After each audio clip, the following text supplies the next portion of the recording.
blackout in Manhattan, and something's a little strange about that. We're going to talk about it on today's Hot Zone. This is the Hot Zone. Engaging with the news in a whole new way, international war correspondent Chuck Holton brings insight into areas of crisis and lets you help those affected. Hi folks, Chuck Holton here. Thanks for watching the podcast. Or listening, I guess. You might be listening on iTunes. Today I want to talk about the power outage that happened in Manhattan last week or over the weekend. You've probably heard about it on the news, so I'm not going to recap all of the details, but it was only one section of, I think, the lower west side in Manhattan, and it really put about 75,000 people out of power, but it did shut down some of the subway system. It disrupted a bunch of concerts. It disrupted Broadway. So it was, pretty bad for people in New York. And surprising thing is there wasn't a lot of mayhem and chaos like sometimes happens. The governor, Andrew Cuomo, came out and made a statement about the ongoing investigation into what had caused it. And let's listen to that now. I just flew over the city, and most of the lights are back on. That's clear. It's also clear that not all of the lights are back on. There are a lot of traffic signals that are out. Still, the roads are chaotic. So we would not encourage New Yorkers to go out if you don't have to go out. I applaud all New Yorkers. When things are at their worst, New Yorkers are at their best, and they were at their best tonight. As I said, job one is restore the power, get it up and running, and make sure that's 100%. You have to have a system that is designed to handle disruptions, and rather than domino, we have a redundancy in the system so this doesn't happen. You just can't have a power outage of this magnitude in this city. It is too dangerous. The potential for public safety risk and chaos is too high. We just can't have a system that does it. It's that simple at the end of the day. And that's what we're going to work on. And I want to see with my own queen's eyes the transformer that started it all. So, if 75,000 people are without power in New York City, that's like a couple square blocks, really. I mean, New York City is one of those places, there's just far too many people in far too small a space. And that's part of what causes the major problems when they have a power outage like this. Con Edison is the company that manages the power grid for Manhattan. And one of their representatives came out and gave a press conference just as the lights came back on, which was good for him. But listen to some of the questions, or his answers to some of the questions about what caused the power outage. Hi, good evening. Thank you very much. My name's John McAvoy. I'm here to represent Con Edison. We experienced a significant disturbance on the west side of Manhattan at one of our electric transmission stations at roughly 6:47 p.m. that eventually interrupted power to approximately 73,000 customers. We divide the electric system into what we call networks, roughly equivalent to neighborhoods. It interrupted power to 6 networks. We expedited the recovery, performed an initial assessment of what was the most likely cause, isolated that equipment, inspected the other equipment to identify any obvious abnormalities, and now we have started the restoration process. Of the 6 networks that we lost, we've restored 2 of those networks starting from just before 10 p.m. And we are working to restore the remaining 4 networks by midnight tonight. Now, there are some unknowns in this. As we restore equipment, we may find damage that we're not currently aware of, but we are proceeding on a path to restore all customers, hopefully by midnight tonight. We'll then look at the root causes of the event and restore the system to a fully normal condition once we understand exactly what occurred and what caused the outages that we're all experiencing today. McAvoy, do you know exactly why this happened? It's not an especially hot day, and thankfully it's a Saturday. in which businesses and people aren't in their offices. Right. It does not appear related to excessive load as sometimes has occurred in the past. Okay, so we can see, listening to him, that they really don't have any idea yet what exactly caused it. But here's what's strange about the power outage that happened in Manhattan this weekend. It happened on the exact same day as the massive power outage of 1977 that also happened in Manhattan. Back then, it was caused by a couple of lightning strikes that took down almost the entire city of Manhattan. Millions of people without power. At that point, there was a ton of looting and robberies and things like that.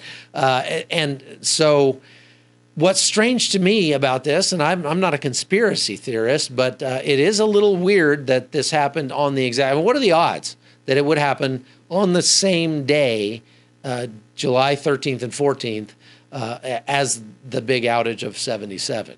So, it could just be a coincidence, but that's an awful big coincidence right there. And because they really don't know. I mean, they said, well, it came down to hardware, something caught fire, something blew up, whatever. But the real question is, well, what caused it to catch fire or blow up? And that remains to be seen. I'm sure they'll do an investigation. The big question is, if they were to find that there was some kind of foul play, do you think they're going to share it with the media or with the public?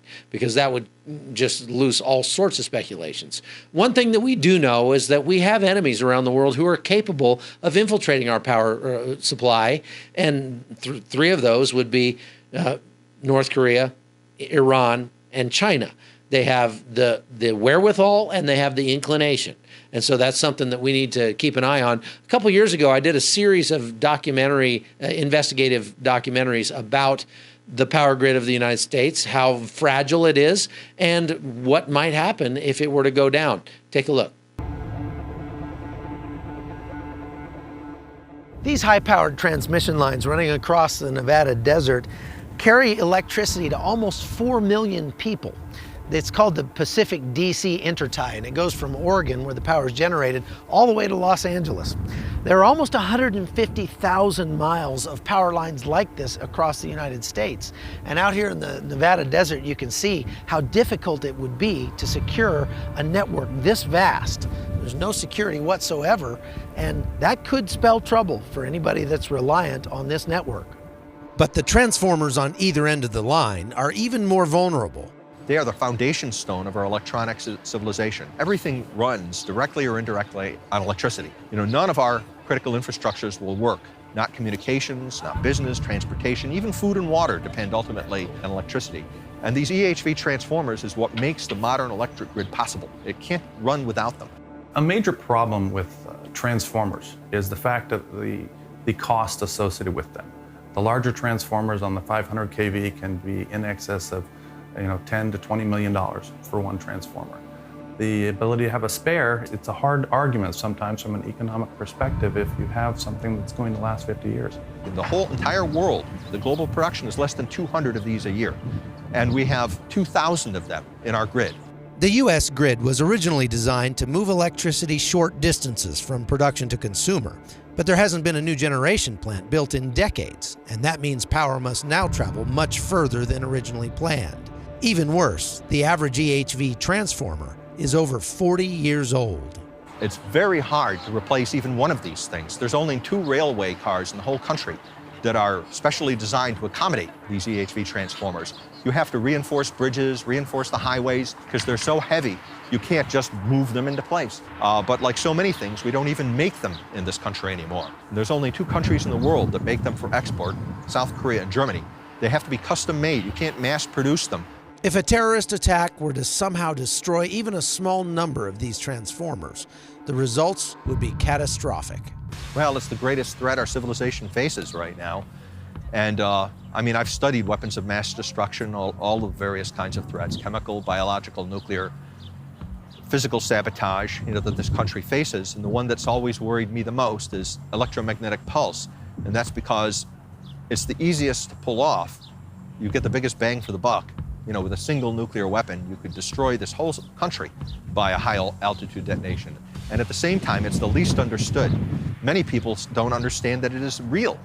EMP is essentially a man-made version of the solar coronal ejections that have been hitting the Earth from the sun for billions of years. We get these eruptions, these coronal mass ejections, during a normal solar maximum or the peak in activity. You can see 3 or 4 a day. But it's really when you get the big ones. So it's almost like earthquakes. So if you watched a map, you can see there are lots of little earthquakes every day, but you don't get the big ones that often. We watch for these eruptions, we model them, we say, how fast are they going? What direction are they going? Will they get here? Will they affect Earth? We have really 3 phases of pulse, the short, the medium, and the long. The real problem, in a way, is the third type of electromagnetic pulse, which has very long wavelength and low frequency. After a nuclear detonation, that will affect the transmission lines, and it can be carried by the transmission lines and travel very long distance, thousands of miles along the transmission lines, knocking out the transformers as it goes. Knocking out transformers is like knocking out your or my heart. The electrical grid doesn't function without the transformers that step up voltage in order for it to be transmitted long distances and then step it down again so it can be distributed in your neighborhood and to your house. You don't have to be a genius to realize that if an EMP attack were to destroy large numbers of these transformers, it could shut us down into a blackout that could last months, years, perhaps permanently. Everything is interconnected, and everything electronic depends on the grid in one way or another. It's not as if electricity goes down, you say, darn, I've got to walk up to the corner gas station with my gas can and fill up from the pump and come back and put it in the car so I can drive to work. No, I'm afraid the electric pump is, indirectly at least, at the filling station, is also on the grid, and so it won't work. And I'm afraid your car has had all of its electronics fused. A protracted blackout is not like an inconvenience like you have with a short-term blackout. There are vastly important and vastly dangerous industrial facilities, including nuclear reactors, that depend on the power grid so that they don't blow up. Typically, they do have emergency generating power at these facilities, but usually it's like for 72 hours. Look at what happened at Fukushima, Japan, when they had a protracted blackout. We've got over 100 nuclear reactors in this country, and they're co-located with our population centers. I think that people don't want to look at horror in the face. If electricity goes down, you're not back in the 1980s pre-web. You're back in the 1880s pre-electric grid. And very few of us have enough water pump handles and plow horses to manage in the 19th century world. It's imaginable to have a setup for your house where you are off-grid. If one was off-grid, you still would have to have your household electrical connections protected, but even then, a handful of people operating off-grid, unless they live out in the mountains somewhere and no one's around, you've got an off-grid house and some food and water, and I don't have any, and I'm absolutely desperate, and I come across you, I might first ask politely, and then you would have to worry that I might not be kind in trying to stay alive. Military bases and police headquarters are going to be as much without light and water and food as all the rest of us. We're used to having a disaster and having people show up who can deal with it, whether they're firefighters or police or the National Guard or whatever, and they have trucks and they have boats and they have things that can cope with it. But if nobody has any electricity, they can't move. They're in as bad shape as the rest of us. All right, folks, that's all we have for today. I appreciate you watching the podcast. I've got a big trip coming up that later this week. I'm leaving on a 3-country tour. I'm going to Nigeria, South Africa, and Afghanistan. So I would appreciate your prayers for that. We're going to find some people that we can help. We're going to find some people in need, and we're going to use your donations to help those people directly. You'll get to see that on podcasts coming up. While I'm gone, I'm not sure about the situation as far as bandwidth, and so I may not be able to put up podcasts every day, and so I've got some reruns planned from earlier in the show several months ago things that most likely you either haven't seen or don't remember, but they're still very relevant to what's going on today. So I hope you keep watching, and I hope you'll go and support the podcast. Patreon.com/hotzone is where you do that. You can subscribe and help support us, keep us going. And so tell your friends, share it wherever you consume it, and we'll see you back again tomorrow on the Hot Zone. The Hot Zone is produced by Amy Holton and Livefire Media. Copyright 2019.